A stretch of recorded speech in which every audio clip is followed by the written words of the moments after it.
আসসালামু আলাইকুম আরহামতুল্লাহি বারাকাতু। আপনাদেরকে দেখাচ্ছে আমার রসুলের রওজা শরীফ। দেখুন আমার রসুল এখানেই শুয়ে আছেন।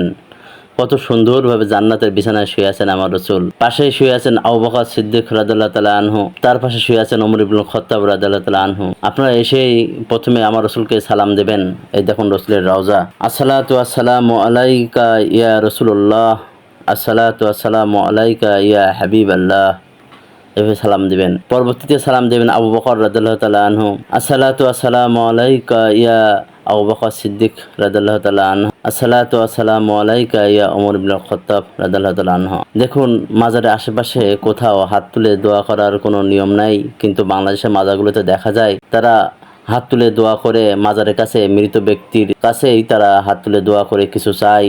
গর্ভবতী যারা মহিলা তারা সন্তান ভালো হওয়ার জন্য মাজারের কাছে হাত তুলে দোয়া চায়, কিন্তু আমার রসুলের রওজার এখানে দেখুন কোনো হাত তুলে দোয়া করার কোনো সিস্টেম নেই। সবাই সালাম দিয়ে চলে যাচ্ছে।